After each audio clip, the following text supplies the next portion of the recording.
మూడవ బలిపీఠం గురించి విన్నాము. అయితే ఇప్పుడు మనం రెండవ బలిపీఠం గురించి మనం వింటాం. మొదటి బలిపీఠం ఏమని? ఆరాధన బలిపీఠం. రెండవ బలిపీఠము ప్రార్థనా బలిపీఠం. మూడవది సహవాస బలిపీఠము. నాలుగవది సమర్పణ బలిపీఠం. మూడు బలిపీఠాల గురించి మనము గత వారంలో మనం విన్నాము. విశ్వాస వీరుడు అబ్రహాము అన్న దానిలో 5 పాయింట్లు మనం విన్నాం. ఇప్పుడు ఈరోజు మనము 6వ భాగాన్ని మనం వింటున్నాము. మరలా వచ్చే వారము ఒక భాగాన్ని వింటే అప్పుడు విశ్వాస వీరుల్లో అబ్రహాము గురించి మనకు పూర్తి అవుతుంది. అయితే ప్రభునందులారా, విశ్వాస వీరుడు అబ్రహాము అనేటువంటి ఈ భాగంలో 6వ భాగంలో ఆయన కట్టినటువంటి బలిపీఠాల్లో రెండవ బలిపీఠాన్ని గురించి మనం వింటున్నాం. ఈ బలిపీఠాన్ని మొట్టమొదటిగా ఎక్కడ కట్టాడు అని మనం ఒకసారి చదివినట్లయితే 8వ వచనంలో అక్కడి నుండి బయలుదేరి ఎక్కడి నుండి బయలుదేరాడు? ఆయన ఎక్కడున్నాడు? ప్రస్తుతానికి కనాను దేశంలో ఉన్నాడు. కనాను దేశంలో ఆల్రెడీ అక్కడ ఒక బలిపీఠాన్ని కట్టాడు. షెకెము అనేటువంటి ప్రాంతంలో ఒక బలిపీఠాన్ని కట్టాడు. అక్కడ కట్టిన తర్వాత అక్కడి నుండి బయలుదేరి ఎక్కడికి వచ్చాడు అంటే బేతేలుకు తూర్పున ఉన్న కొండకు చేరాడు. ఎక్కడ చేరాడు? బేతేలుకు తూర్పున ఉన్న కొండకు చేరి పడమట ఉన్న బేతేలులకును తూర్పున ఉన్న హాయికి మధ్యలో గుడారము వేశాడు. అంటే ఇక్కడ మనం గమనించినట్లయితే పడమట బేతేలు, తూర్పు బేతేలు అని మనకు ఇక్కడ కనబడుతుంది. అయితే ప్రభువులారా, ఇక్కడ అతను గుడారం ఎక్కడ వేశాడు అంటే అక్కడి నుండి షెకెము అనేటువంటి ప్రాంతం నుండి బయలుదేరి బేతేలుకు తూర్పున ఉన్న కొండకు చేరి పడమటనున్న బేతేలుకును తూర్పుకి మధ్యలో హాయికి, అంటే తూర్పు బేతేలుకు తూర్పున ఉన్న హాయికి మధ్యలో గుడారం వేశాడు. గుడారం వేసి యెహోవాకు బలిపీఠములు కట్టాడు. ఎక్కడ అంటే బేతేలుకు హాయికి మధ్యలో. బేతేలు అనేది ప్రభునందులారా, ఇది చాలా అత్యంత పురాతనమైన ప్రాంతం. వీటిని, ఈ ప్రాంతాన్ని హెబ్రీలో ఏమంటారు అంటే దేవుని ఇల్లు అని అంటారు. ఏమంటారు? బేతేలు అని అర్థం ఏంటి? దేవుని ఇల్లు. యెరూషలేము పట్టణానికి, యెరూషలేముకి దాదాపుగా యెరూషలేము నుంచి ఉత్తరాన 16 కిలోమీటర్ల దూరంలో ఈ బేతేలు అనేటువంటి ప్రాంతం ఉంది. పితరుల కాలము నాటి నుండి ఈ బేతేలు ఎంతో చారిత్రాత్మకమైన పట్టణం. యాకోబు కూడా ఇక్కడే బలిపీఠం కట్టడం జరిగింది. అయితే ప్రభువులారా, బేతేలు అంటే అర్థం ఏమి విన్నాం మనం? దేవుని ఇల్లు. ఎక్కడ కట్టాడా అని కూడా బలిపీఠము అంటే బేతేలుకు హాయికి మధ్యలో. బేతేలు అంటే దేవుని ఇల్లు. హాయి అంటే పాడుపడిన దిబ్బ అని అర్థం. హాయి అంటే అర్థం ఏంటి? పాడుపడిన దిబ్బ. అంటే ఎక్కడ కట్టాడు బలిపీఠాన్ని? దేవుని ఇంటికి పాడుపడ్డ దిబ్బకు మధ్యలో బలిపీఠాన్ని కట్టాడు. అయితే ప్రభువులారా, వాస్తవానికి మొదటి బలిపీఠం ఎక్కడ కట్టాడైనా షెకెము అనే ప్రాంతంలో కట్టాడు. మనం పోయిన వారం విన్నాం కదా, ఆదివారము ఆరాధన వాక్యంలో షెకెము అనేటువంటి ప్రాంతంలో సింధూర చూడండి ఒకసారి మనం చదువుతున్నాం. అప్పుడు అబ్రాము షెకెము నందలి ఒక స్థలము దాకా ఆ దేశ సంచారం చేసి మోరే దగ్గర ఉన్న సింధూర వృక్షం వద్దకు చేరారు. అప్పుడు కనానీయులు ఆ దేశంలో నివసించారు. అంటే మొదటి బలిపీఠాన్ని షెకెము ప్రాంతంలో కట్టాడు. రెండవ బలిపీఠాన్ని బేతేలుకు హాయికి మధ్యలో కట్టాడు. మొదటి బలిపీఠానికి రెండవ బలిపీఠానికి గల మధ్య దూరం ఏంటి అంటే 32 కిలోమీటర్లు. ఎన్ని కిలోమీటర్లు? 32 కిలోమీటర్లు. అప్పుడు ఆ సంపద, ఆ పశువులు, ఆ మనుషులు అంతా కూడా 32 కిలోమీటర్లు బయలుదేరాలంటే కొన్ని రోజులు పడుతుంటారు. కొన్ని రోజుల, ఒక వారం రోజులు, లేకపోతే 8 రోజులు, 10 రోజుల్లోపు సమయం పడుతుంది. అంత దూరం ప్రయాణం చేసి ఆల్రెడీ షెకెములో ఒక బలిపీఠాన్ని కట్టాడు, ఆరాధన చేశాడు. ఆరాధన చేసిన తర్వాత రెండవ బలిపీఠముగా మరొక బలిపీఠాన్ని 32 కిలోమీటర్ల దూరంలో కట్టడం జరిగింది. కట్టి ఏం చేశాడు కదా, అక్కడ నుండి అతను బయలుదేరి బేతేలుకు తూర్పున ఉన్న కొండకు చేరి పడమటనున్న బేతేలుకు తూర్పునున్న కొండకు చేరి పడమటనున్న బేతేలుకును తూర్పునున్న హాయికి మధ్యలో గుడారం వేశాడు. ఏం చేశాడండి? మధ్యలో గుడారం వేసి అక్కడ యెహోవాకు బలిపీఠమును కట్టాడు. యెహోవాకు బలిపీఠమును కట్టి ఏం చేశాడు? యెహోవా నామమున ప్రార్థన చేశాడు. ఎందుకొరకు ఆ బలిపీఠమును, రెండవ బలిపీఠమును కట్టాడు అంటే ప్రభువులారా, యెహోవా నామమున ప్రార్థన చేయుటకై. అంటే చూడండి, మనం గమనించినట్లయితే బలిపీఠాన్ని కట్టి యెహోవా నామమున ప్రార్థన చేశాడు. ఆ బలిపీఠము ప్రార్థనకు సాదృశ్యముగా ఉన్నది. చూడండి ప్రభువులారా, క్రైస్తవులమైన మనము దేవుని ఆరాధించడం మాత్రమే కాకుండా ఆరాధన అనేది మన జీవితంలో ఎంత ప్రాముఖ్యమైనదో, దేవునికి మానవునికి సంబంధించిన విషయంలో ప్రార్థన అనేది కూడా అంత ప్రాముఖ్యమైనది. ప్రార్థన ఒక భక్తుడు అన్నాడు, ప్రార్థన చేస్తే పాపము చేయము అంట. పాపము చేస్తే ప్రార్థన చేయం. ఇంతకుముందు కూడా చాలాసార్లు చెప్పాను ఈ విషయాన్ని. ఈ ప్రపంచంలో వాక్యమును చెప్పేటువంటి వాళ్ళైనా పడిపోతారేమో కానీ ఎక్కువగా దేవునితో సమయం గడిపి ప్రార్థన చేసేవారు పడిపోలేదండి. ఒకవేళ ఆ వ్యక్తి పడిపోయాడు అంటే దేవునితో సహవాసం చేయట్లేదు, దేవునితో ప్రార్థనలో గడపడం లేదు. ఎవరు పడిపోలేదు. పడిపోయాడు అంటే ఒకవేళ అతను నేను ప్రార్థనాపరుడిని, ప్రార్థనావీరుడని చెప్పినా కూడా నిజంగా ప్రార్థనాపరుడైన వాడు, నిజంగా ప్రార్థనావీరుడైన వాడు ఏమాత్రం కూడా పడిపోడండి.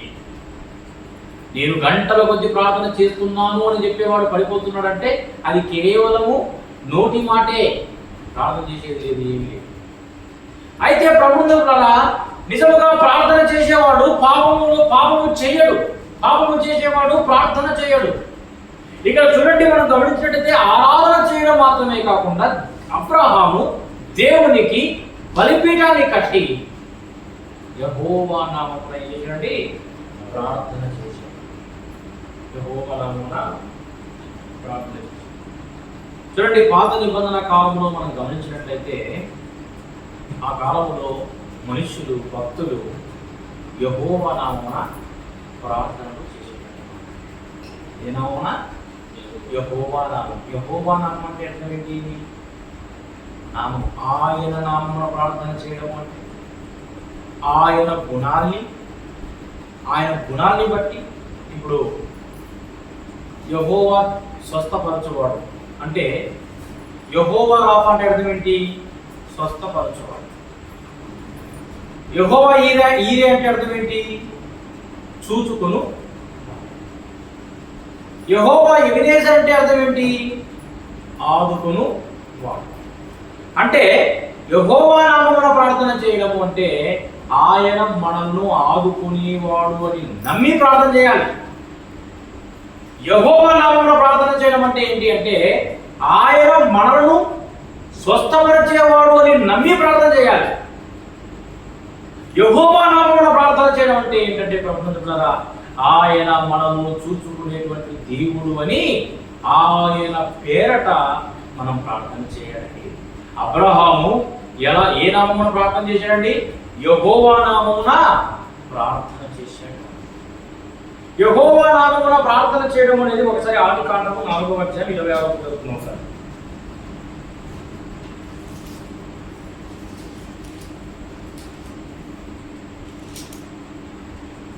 మరియు షేతులకు కూడా కుమారుడు పుట్టెను. మరియు షేతులకు కూడా కుమారుడు పుట్టెను. అతనికి ఏనోసు అని పేరు పెట్టెను. అప్పుడు యెహోవా నామమున ప్రార్థన చేయుట ఆరంభమైనది. అంటే ప్రభువు ద్వారా ఇక మనం గమనించినట్టయితే ఏ కాలంలో ఉంటా ఎనోషు యొక్క కాలంలో ప్రార్థన చేయుట ఆరంభమైనది. ఎనోషు కంటే ముందున్నవారు ఎవరెవరు ఉన్నారు? ఎనోషు కంటే ముందు ఎవరు ఉన్నారు? ముందు ఆదాము ఉన్నాడు, కయ్యను ఉన్నాడు, ఏబేలు ఉన్నాడు, ఆ తర్వాత హానోకు కూడా ఉన్నాడా? హానోకు ఉన్నాడు. మరి వీళ్ళందరూ ఉన్నప్పుడు ప్రార్థన లేదా? ఎనోషు కాలంలోనే ప్రార్థన ప్రారంభమైనదా? వీళ్ళంతా ఉన్నప్పుడు ఆ ప్రార్థన పనులు కాకుండానే హానోకు పేరు బైబిల్లో విశ్వాస వీరుల జాబితాలో ఎలా వచ్చింది? ప్రార్థన చేసేవాడు కాకుండానే ఏబేలు పేరు విశ్వాసుల జాబితాలో చేర్చబడింది. చూడండి ప్రభుత్వం ద్వారా మనం ఇక్కడ గమనించినట్లయితే ఎనోషు కంటే ముందు ఉన్నవాళ్ళు బైబిల్ గ్రంథంలో కయ్యను, ఏబేలు, ఆదాము వీరందరూ కూడా ఉన్నారు. లెమకు వీరందరూ కూడా ఆ కాలంలో ఉన్నారు. వీరందరూ ఉన్నప్పుడు ప్రభుత్వం ద్వారా ఎనోషు కాలంలోనే ప్రార్థన ప్రారంభమైనది. అంటే అది వరకు యెహోవా నామమున ప్రార్థన చేయడం అనేది కుటుంబం వరకే పరిమితమయ్యేది. అదవుతుంది. యెహోవా నామమున ప్రార్థన చేయడం అంటే ఎనోషు కాలంలో మాత్రమే దేవునితో మానవులు మాట్లాడుతున్నారని కాదు అర్థం. ఎనోషు కంటే ముందే దేవునితో మానవులు మాట్లాడేవారు. ఆదాము మాట్లాడలేదా? హవ్వ మాట్లాడలేదా? హేబేలు మాట్లాడలేదా? హానోకు మాట్లాడలేదా? లెమకు మాట్లాడలేదా? వీళ్ళందరూ మాట్లాడిన వారే. అయితే ప్రభునందు ద్వారా కుటుంబ పరంగా వ్యక్తిగతంగా మాత్రమే అప్పుడు ప్రార్థన చేసేవాళ్ళు. కానీ బయటి సమాజముగా కూడి ప్రార్థన చేయడము అనేది ఎనోషు కాలంలో ప్రారంభమైంది. యెహోవా నామమున ప్రార్థన చేయడము అనేది సమాజపరముగా ప్రార్థన చేయడము అనేది అది ఎనోషు కాలంలో ప్రారంభమైంది. అది వరకు కుటుంబాల పరముగా వ్యక్తిగతంగా ప్రార్థన చేసేటువంటి వాళ్ళు. అందుకే యెహోవా నామమున ప్రార్థన చేయుట ఆరంభమైంది అని ఇక్కడ రాయబడింది. చూడండి ప్రభుత్వం ద్వారా యెహోవా నామమున ఎనోషు ప్రార్థన చేశాడు. యెహోవా నామమున అబ్రహాము ప్రార్థన చేశాడు. ఒకసారి ఇస్సాకు గురించి మనం విందాం. 26వ అధ్యాయం 5వ వచనం.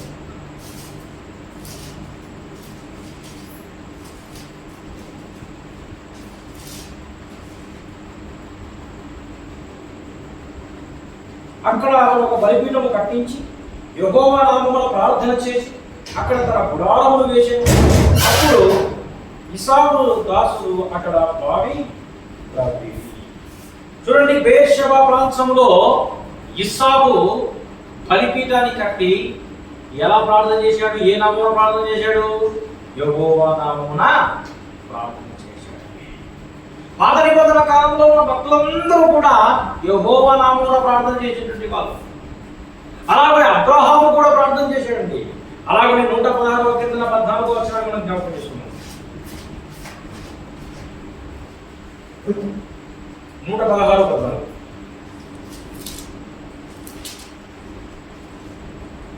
యెహోవాకు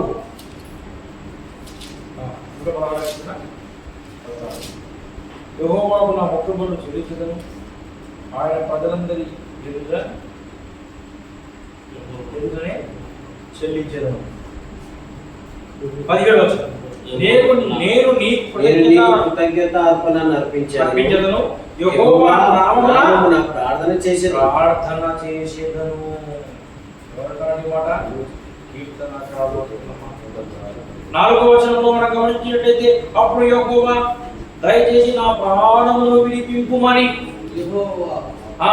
అప్పుడు యెహోవా దయచేసి నా ప్రాణము విడిపింపుమని యెహోవా నామమును బట్టి, ఏ నామమును బట్టి అండి?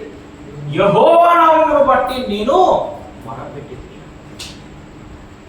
ఆయనను ఆడుకునేవాడు అని, ఆయన మనల్ని స్వస్థపరిచేవాడు అని, ఆయన మనల్ని చూచేటువంటి వాడు అని, ఆయన మనల్ని రక్షించేటువంటి వాడు అని నమ్మి విశ్వాసంతో ప్రార్థన చేయడమే యెహోవా నామమున ప్రార్థన చేయడము. ఎవరికి ప్రార్థన చేస్తున్నావు నువ్వు? ఏ నామమును గురించి ప్రార్థన చేస్తున్నావు? యెహోవా నామం. ఆ విధంగా ప్రపంచంలో పాత నిబంధన కాలంలో భక్తులందరూ కూడా యెహోవా నామమున ప్రార్థించేటువంటి వారు. అయితే ప్రభుత్వం ద్వారా ఇక్కడ మనం ఆలోచన చేసినట్లయితే కొత్త నిబంధనలో, పాత నిబంధనలో అబ్రహాము, పాత నిబంధనలో ఇస్సాకు, పాత నిబంధనలో ఎనోషు, పాత నిబంధనలో దావీదు, ఇంకా ఇలా ఎందరో చెప్పుకుంటూ పోతే అందరూ యెహోవా నామమునే ప్రార్థన చేసేటువంటి వారు. ఎందుకంటే ప్రభుత్వం ద్వారా పాత నిబంధన కాలంలో మానవునికి దేవునికి మధ్యవర్తి పాత నిబంధన కాలంలో ఎవరున్నారు? యాజకులు.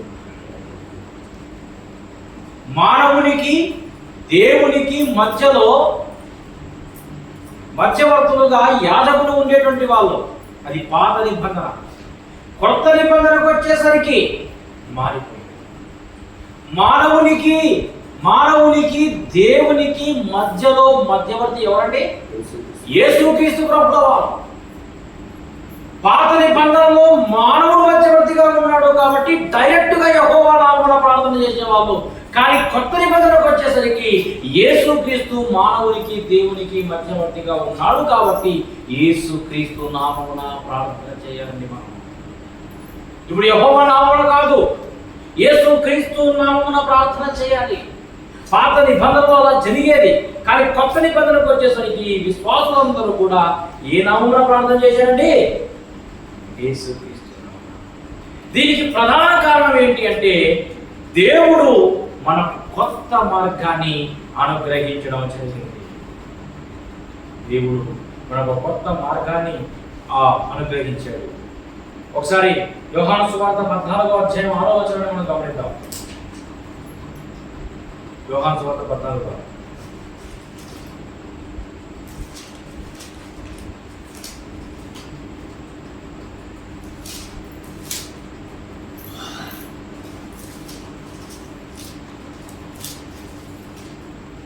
యేసు నేనే మార్గమును, సత్యమును జీవమును, నా ద్వారానే తప్ప ఎవడునూ తండ్రి యొద్దకు రాడు. మనము ప్రార్థన చేసిన దేవుడి దగ్గరికి వెళ్ళాలన్నా అది కేవలము యేసుక్రీస్తు ద్వారా. అందుకే అక్కడ అంటున్నాడు నేనే మార్గము అంటున్నాడు, నేనే సత్యమును అంటున్నాడు, నేనే జీవమును. కొత్త మార్గాన్ని దేవుడు మనకు ఏర్పాటు చేశాడు. అది ఎవరి ద్వారా అంటే యేసుక్రీస్తు ద్వారానే. దేవుని ఎందుకు మనం చేరాలి అంటే యేసుక్రీస్తు ద్వారానే మనం ప్రవేశిస్తామండి. యేసుక్రీస్తు ద్వారానే ప్రవేశించేటువంటి వారం కాబట్టి మనం ప్రార్థన అనేది, ఆనాడు అబ్రహాము యెహోవా నామమున ప్రార్థన చేశాడు. అయితే ఈ కాలంలో మనం యేసు నామమున ప్రార్థన చేయాలి. మరొక వచనాన్ని మనం గమనిస్తే 16వ అధ్యాయం 23వ వచనం. అంటే ఆ దినమున మీరు దేని గురించి నన్ను అడగరు. మీరు తండ్రిని నా పేరిట ఏమి అడిగినా ఆయన మీకు అనుగ్రహించునని మీతో నిశ్చయముగా చెప్తున్నాను. చూడండి, ఒకానొక సమయం వచ్చినప్పుడు మీరు దేన్ని గూర్చి కూడా మీరు తండ్రిని నా పేరట ఏమి అడిగినను ఆయన మీకు అనుగ్రహిస్తాడు. డైరెక్ట్ గా అడిగితే అనుగ్రహించేది. ఇప్పుడు మనం ఒక పెద్ద అధికారి దగ్గరికి వెళ్ళాలంటే మనకి ఏమాత్రం కూడా ఈజీగా తీసుకెళ్ళరు. అలాంటి ప్రాంతం నుంచి వచ్చామని చెప్పినంత మాత్రాన మనల్ని వారి దగ్గరికి తీసుకెళ్ళరు, మధ్యవర్తులు ఉంచారు. అలాగని మానవునికి దేవుని యొద్దకు డైరెక్ట్ గా ప్రవేశం లేదు. తండ్రి అయిన దేవుని యొద్దకు అది క్రీస్తు ద్వారానే మనకు ప్రవేశం ఉంటుంది. కాబట్టి ప్రపంచం ద్వారా దేవునికి మానవునికి ఒక నిబంధన స్థాపించాడు. ఇందులో యేసు నామమున ప్రార్థించడము, ఆయన నామము ద్వారా మన ప్రార్థనలకు దేవుని యొక్క ఆమోదం లభిస్తుంది. యేసు క్రీస్తు నామమున మనం ప్రార్థన చేసేటువంటి వారము. చూడండి ప్రభుత్వం ద్వారా పాత నిబంధనలో పాత నిబంధనలో ఆ కాలంలో జంతు బలులు చేసేటువంటి వారు, కానీ అంటే మారిపోయాయి. పాత నిబంధనలో జంతు బలులు ఉండేవి, కానీ కొత్త నిబంధనకు వచ్చేసరికి యేసుక్రీస్తే తనకు తానే బలియాగమయ్యాడు. యేసు నామమున ప్రార్థన చేయడానికి ఆ బలిని బట్టి యేసు నామంలో మనం ప్రార్థన చేయాలి. ఎందుకు ఆయన నామమున ప్రార్థన చేయాలి అంటే, పాత నిబంధన కాలంలో మానవుల కొరకు గొర్రె పిల్లని బలి చేసేటువంటి వారు, కొత్త నిబంధనకు వచ్చేసరికి ఆ యేసే మన కొరకు బలి అయ్యాడు. కాబట్టి ఆ యేసు నామమున మనం ప్రార్థన చేసేటువంటి వారిని అబ్రహాము ఈ 13వ అధ్యాయం 4వ వచనాన్ని మనం గమనిద్దాం.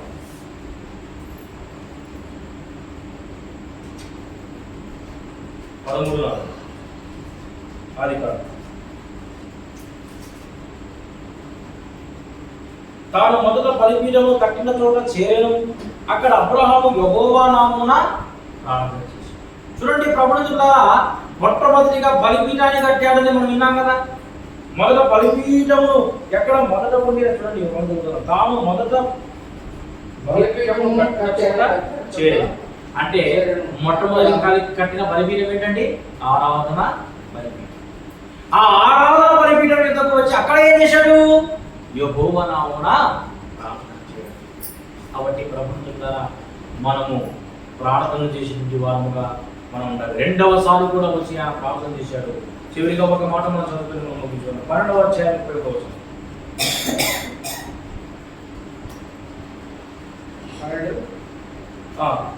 15వ అధ్యాయం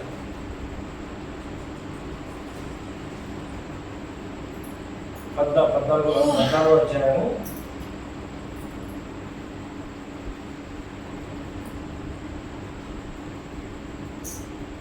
'చూడండి ప్రభుత్వం ద్వారా ఒక వచనము మనం గమనించినట్లయితే 17వ అధ్యాయాన్ని మనం గమనించినట్లయితే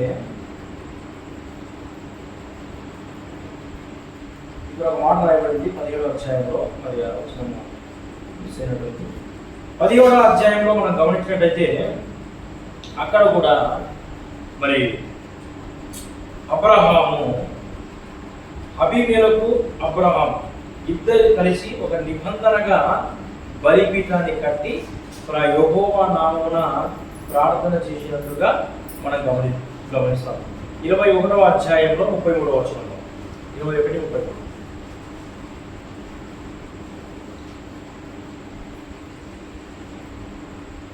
21-33లో అబ్రహాము బెయేర్షెబాలో ఒక పిచుల వృక్షము నాటి అక్కడ నిత్య దేవుడైన యెహోవా పేరిట ప్రార్థన చేశాడు. మరొక చోట కూడా అబ్రహాము పిచుల వృక్షము నాటి ఒక చెట్టును నాటి యెహోవా నామమున ప్రార్థన చేసినట్టుగా మనం చూస్తున్నాం. ప్రభువుని ద్వారా అబ్రహాము విశ్వాసవీరుడు కాబట్టి బలిపీఠాన్ని కట్టి యెహోవా నామమున ప్రార్థన చేశాడు.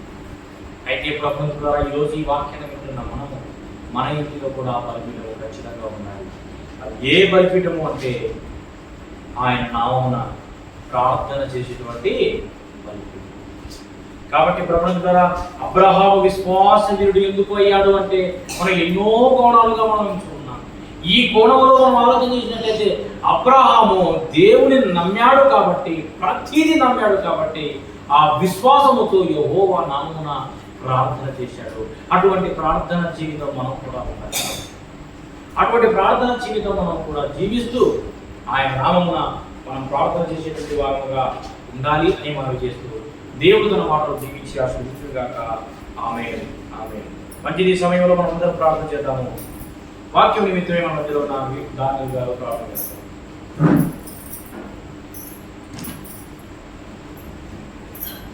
మహాపరిశుద్ధుడు తండ్రి, నీ వందనాలు, స్తుతులు, స్తోత్రాలైనా మరోగా వెళ్ళని మాకు ఈ నెల వరకు ఆలోచన కలిగించి